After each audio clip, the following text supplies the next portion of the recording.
Gracias a la comisión organizadora, a la Sociedad Argentina de Medicina Interna, Filial Misiones, a los colegas del Hospital Escuela por esta invitación.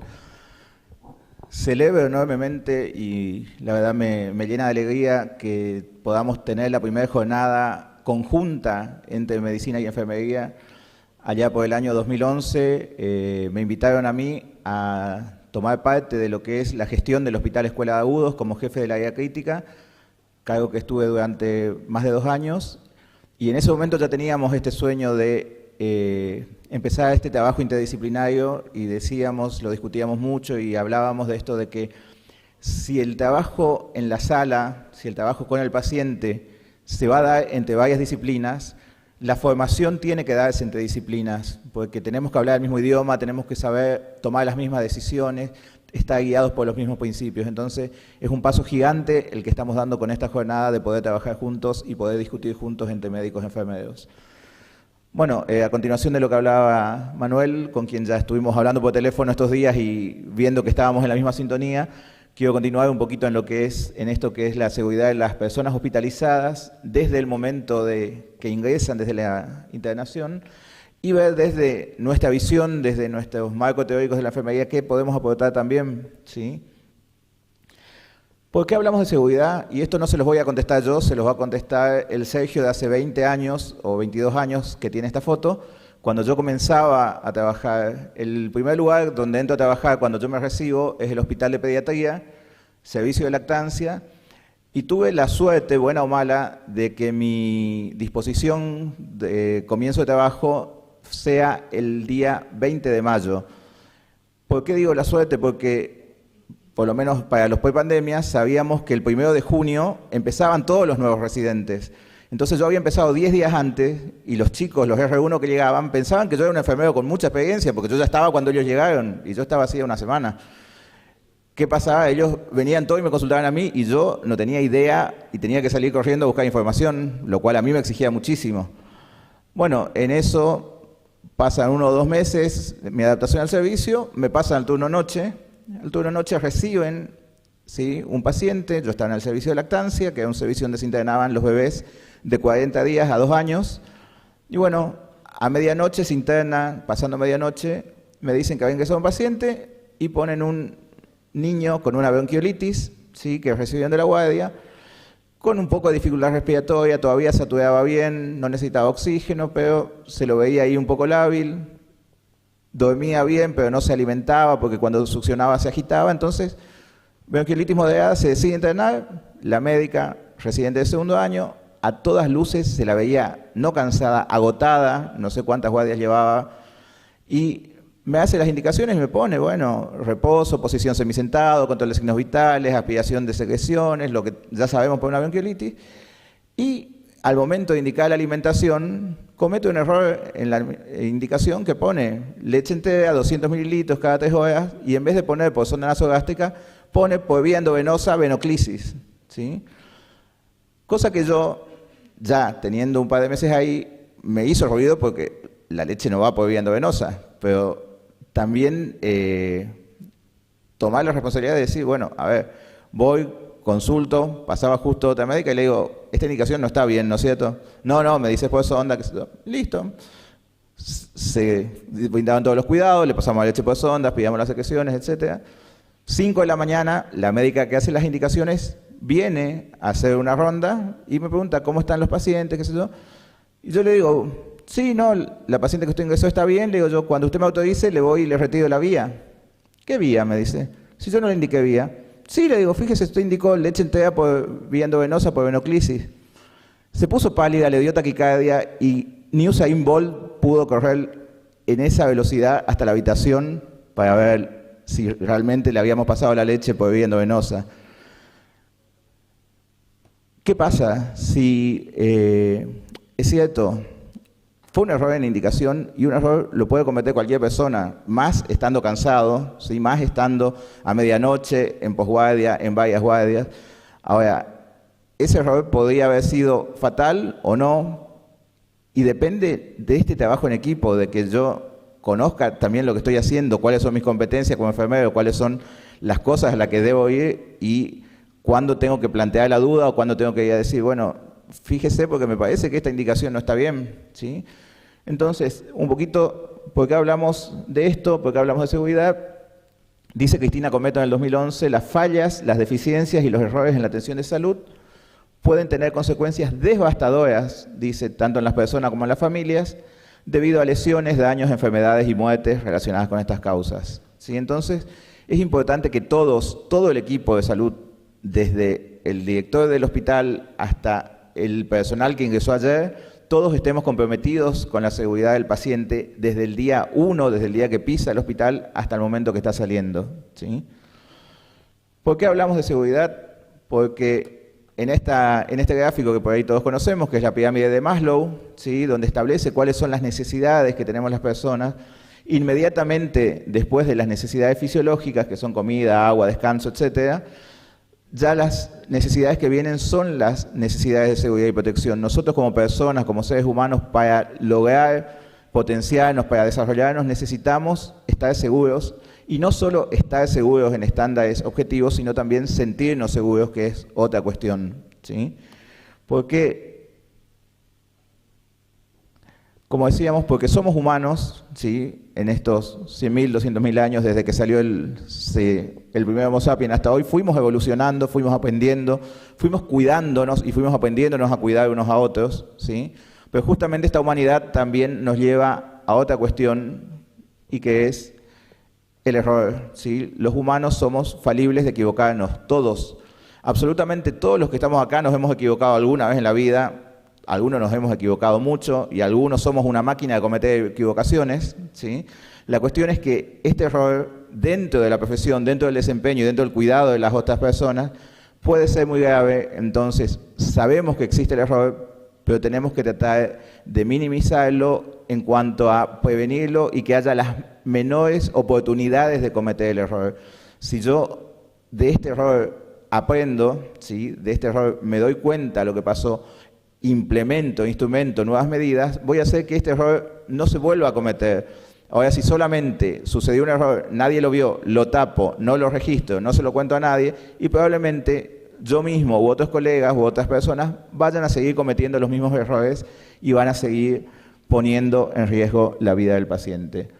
Entonces, como principio bioético siempre, lo primero es no hacer daño. Si no puedo hacer algo bueno por la otra persona, si no puedo hacer algo que mejore, por lo menos lo mínimo es no hacer daño, ¿sí? Evitar todo el daño, evitar toda lesión, evitar todo perjuicio a la persona que está a nuestro cuidado.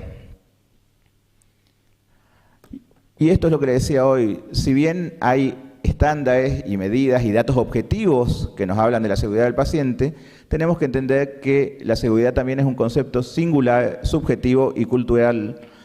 No todos nos sentimos seguros de la misma manera, ¿sí? Hay un estudio que habla justamente, un estudio que hizo la Sociedad Americana de Psiquiatría sobre cuáles fueron los traumas más grandes que sufrieron las personas o los traumas más graves que sufrieron las personas. En primer lugar se ubica la violación o el abuso sexual. En segundo lugar, la internación en sectores de alta complejidad. Y en tercer lugar, el haber estado en una guerra, ¿sí?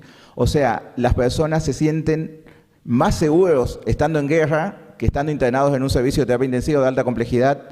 Entonces, nos tiene que llamar la atención un poco esto. O sea, nosotros damos todo, de alguna manera, para brindar seguridad a la persona, pero las personas se sienten tan vulnerables, ¿sí? Y se sienten tan frágiles, dos conceptos que hablaba recién Manuel, que no hace que se sientan seguros. Y muchas veces, para nosotros, esta imagen del paciente con el mayor nivel de monitoreo, con el mayor nivel de complejidad, desde nuestro lugar, desde nuestra mirada objetiva, es el paciente o la persona que más seguro está, y la persona quizás se sienta aún mucho más segura tirándose en un paracaídas, o incluso allá el lanzacuchillos y su modelo en el circo, se sienten más seguros en esa situación que estando internados en un hospital, por más que no tengan todos los dispositivos que tienen ahí, ¿sí? Y en esto de la seguridad subjetiva y de la seguridad emocional, me permito ilustrarles también, ya no desde el Sergio de hace 20 años, sino el Sergio hace 10 años, una experiencia que me pasó cuando estaba ahí en la terapia intensiva. Veo que hay algunos colegas acá todavía de esa época, así que quizás se acuerden del caso.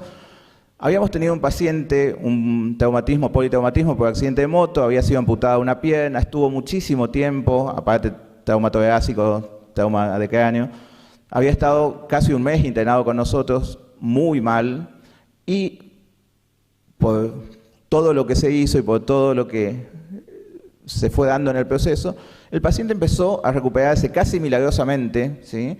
Y de un día para el otro se lo estuvo, empezó a hablar, empezó a estar consciente, y ya estábamos previendo incluso el pase, ¿sí? En un par de días a los otros servicios para sacarlo del área crítica.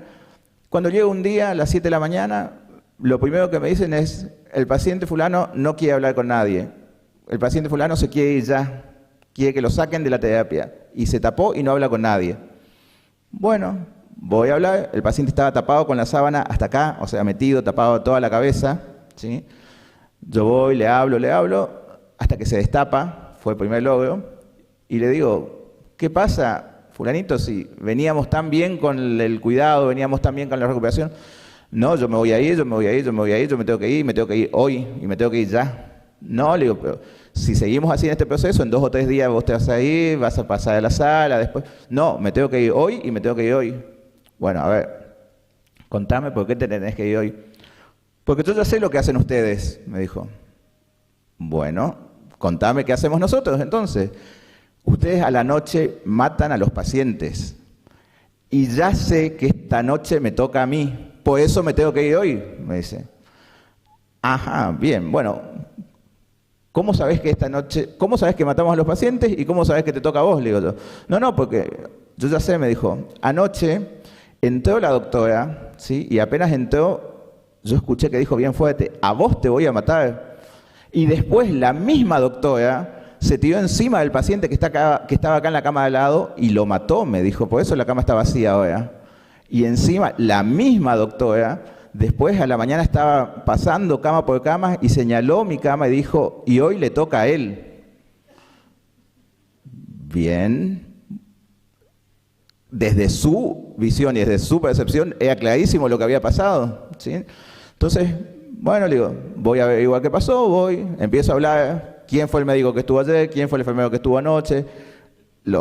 Pobre gente estaba tratando de descansar porque trabajó toda la noche y yo llamando uno por uno a ver qué pasó, porque yo necesitaba dar respuesta al paciente. Y sí, todo lo que dijo el paciente fue verdad. O sea, la médica entró en algún momento de la noche, el enfermero, sin darse cuenta, se dio vuelta y le volcó la llave al mate sobre el ambo, y la médica le gritó: a vos te voy a matar, pero no se lo dijo a ninguno de los pacientes, ¿sí? Un par de horas después, el paciente de al lado hizo un paro, se tiraron arriba porque lo estaban reanimando, claramente, el paciente falleció, se lo llevaron. Y en el pase de guardia, cuando estaban haciendo el pase de sala, la médica estaba explicando los estudios pendientes, los estudios que se hicieron, y le dijo: bueno, allá se hizo tal estudio, acá y hoy le toca a él, ¿sí? Por un estudio que le tocaba pendiente a él. Ahora, en la visión del paciente unió estos 3 hechos: la amenaza, entre comillas, te voy a matar, el hecho que haya muerto el paciente y que lo hayan señalado a él como que seguía, como que no solo estábamos matando pacientes, sino que él era el siguiente en la lista. Entonces, entender esto de la seguridad como concepto singular y subjetivo es importante, porque a veces nos esforzamos mucho en dar una seguridad física y la seguridad emocional hace que el paciente no tenga mayor adherencia a todos los protocolos que nosotros queremos darle, ¿sí? ¿De qué hablamos cuando hablamos de seguridad? De todo esto que nos hablaba Manuel, ¿sí? Del aislamiento, de la prevención de trombosis, las reacciones farmacológicas, del delirio, de los errores en diagnóstico, de ver cómo está la nutrición del paciente, prevenir las caídas, prevenir las úlceras por presión, ¿sí? Que todo se va a dar entre el momento que ingresa el paciente y el momento que egresa. Ahora nosotros, institución hospitalaria, institución sanatorial o la que sea, vamos a poner muchísimo esfuerzo en que durante esté internado el paciente, durante que esa persona esté hospitalizada, no se caiga, no se escae, reciba la medicación. Ahora, ¿qué va a pasar el día que se vaya a su casa? Porque yo acá lo puedo tener con la cama con barandas, con almohadas, todo lo que tenga. Ahora, cuando se vaya a su casa, no va a tener nada de eso y se puede caer a las 2 horas que llega, ¿sí? Entonces, tenemos que pensar también en esto de plan de prevención de riesgos, no solo durante la estadía acá, sino pensando ya desde el momento del ingreso en la educación para el alta. Porque cuando la persona salga ya no vamos a estar nosotros para cuidarlos y tiene que saber no solo cómo cuidarse, sino la importancia de estos cuidados, ¿sí? Porque si no, dimensiona la importancia del cuidado y la importancia de la prevención de eventos adversos, no va a seguir, no va a tener una adherencia y probablemente se va a ir y a los poco tiempo va a volver por alguna de estas complicaciones. Tener en cuenta que cuando hablamos de la institución hospitalaria vamos a enfrentarnos a dos situaciones, una es la injuria primaria y otra es la injuria secundaria. El daño primario es el daño con el que el paciente ya llega. Nosotros recibimos al paciente ya con el infarto, ya con el politraumatismo, porque chocó con el auto, porque se cayó algo en la cabeza, ya con el cuadro que sea. Pero dentro de la instancia hospitalaria se va a producir la injuria secundaria, que es sobre la cual nosotros tenemos que trabajar y tenemos que prevenir, ¿sí? El daño secundario se va a dar a partir de las infecciones asociadas que puede recibir el paciente dentro, a partir de cuadros de hipertensión no controlada, hiperglucemia o hipoglucemia no controlada, de administración de fluidos que no esté lo suficientemente controlado o que no sean los fluidos indicados, ¿sí? De posturas, ¿sí? O de incluso medidas, ¿sí? Que tomemos y que no sean las adecuadas. Si yo para prevenir las caídas, ¿sí? Ato al paciente a la cama, ¿sí?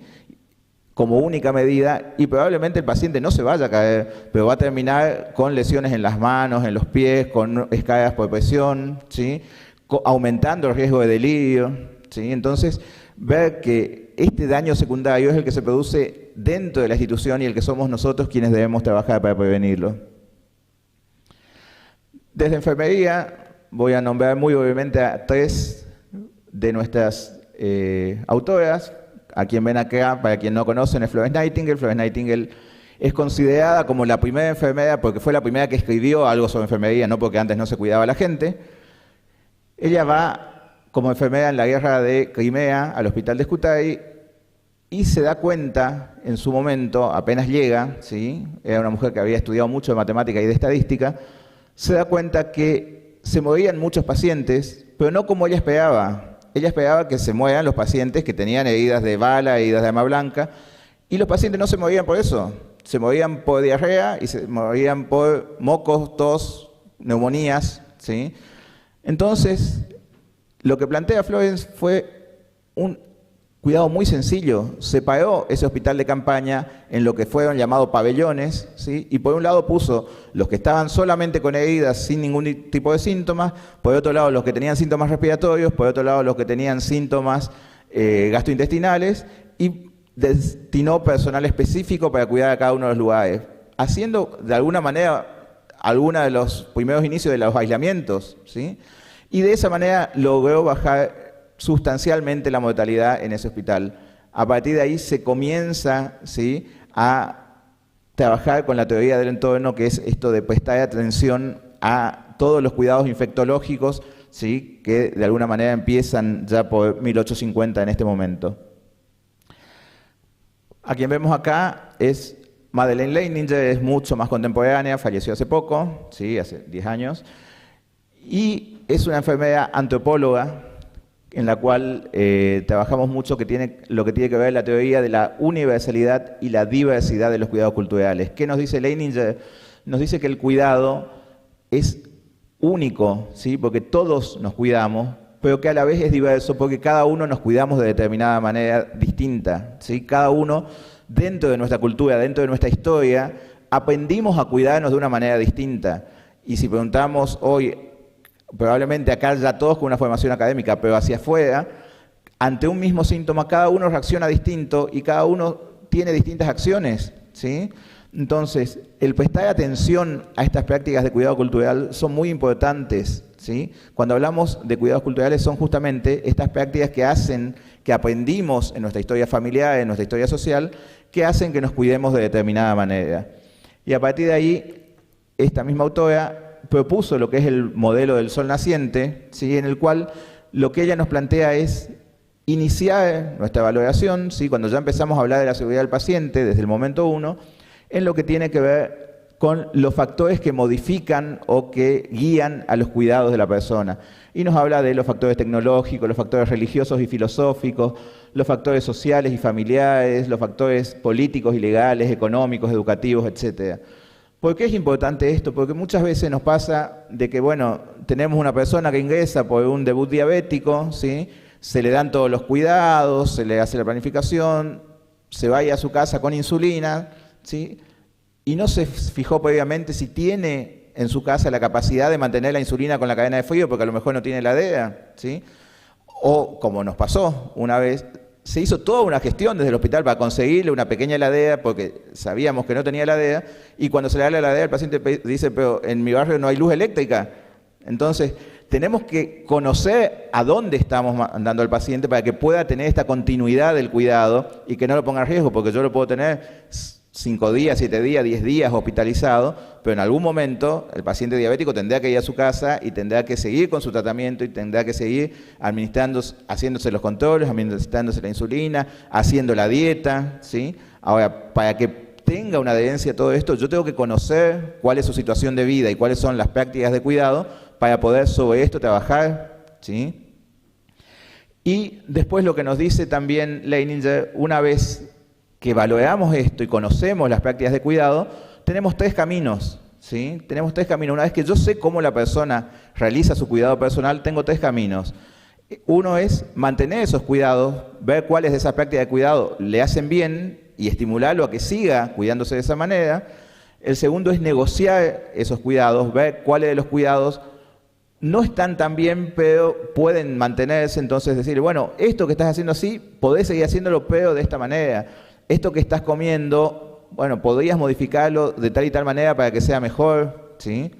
Y el tercero, que es la reestructuración del cuidado, ver cuáles de los cuidados que está haciendo realmente son perjudiciales para su salud en ese momento y plantear una reestructuración, un cambio, decir, bueno, esto que vos estás haciendo habitualmente, que te enseñaron y que entendemos que es lo que hiciste toda tu vida, en este momento de tu vida no es beneficioso para vos, puede perjudicarte, puede provocarte secuelas. Entonces las opciones para hacerlo son esta, y que el paciente pueda entender una vez que salga del hospital, porque mientras está en el hospital le van a traer la dieta, ¿sí? Ahora cuando se vaya a su casa va a tener que cocinarse, va a tener que comprar la comida, y va a tener que seleccionar qué cocina o va a tener que seleccionar qué comida compra. Entonces, ahí está nuestro trabajo de continuidad en el cuidado, que no es solamente al momento que salió del hospital, sino formarlo, educarlo, capacitarlo para que el momento que salga tome las decisiones que continúen con esta seguridad. Para recordar, ¿sí? Cortito y con esto por ahí vamos cerrando, la seguridad de las personas hospitalizadas se inicia antes de su hospitalización. Yo no puedo esperar que la persona esté adentro para empezar a pensar qué hacemos. Nosotros tenemos que tener ya como instituciones planes de seguridad, planes de prevención de caída, planes o protocolos de prevención de úlcera por presión.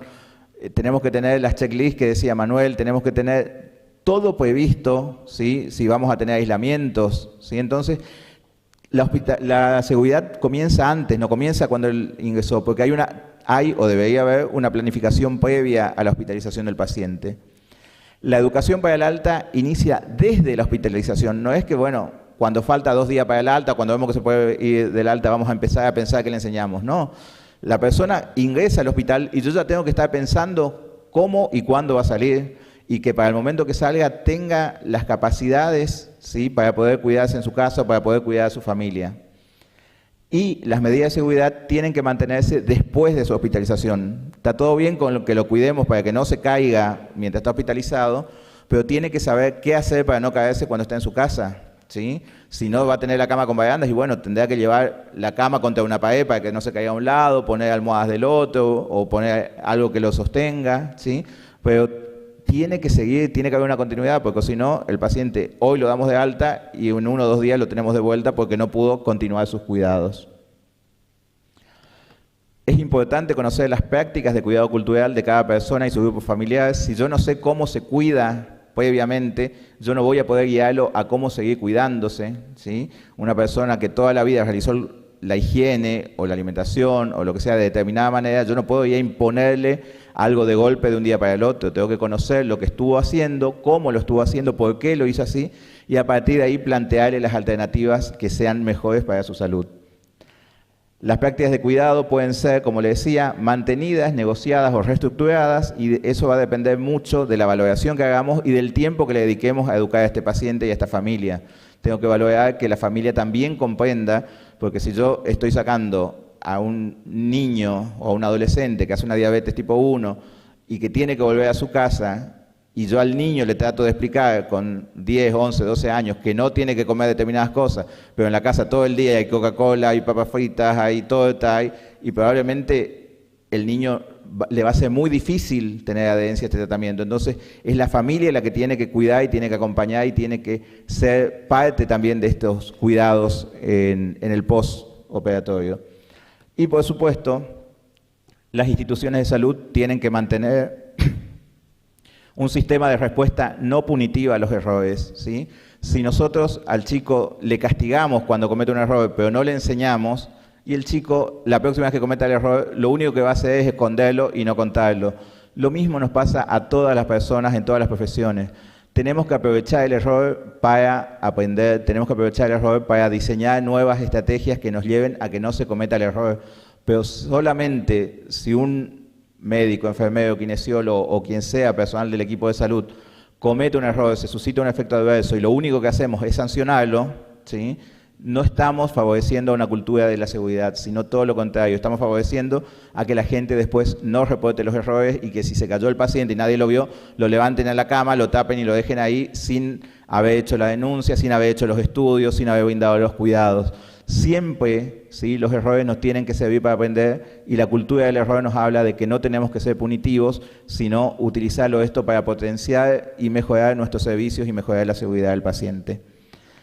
La última a quien quería presentarles es Joan Watson. Watson es una enfermera que todavía está viva, la única de nuestras teóricas que está viva y que sigue escribiendo, y que ella nos habla, dentro de sus 10 factores de cuidado, el factor 8 nos dice que habla justamente de la seguridad como crear un entorno de cuidación a todos los niveles, al entorno físico y no físico, de energía y de conciencia, nos dice ella, y nos habla de que la seguridad también tiene que ver con lo saludable, la belleza, la comodidad, la dignidad y la paz.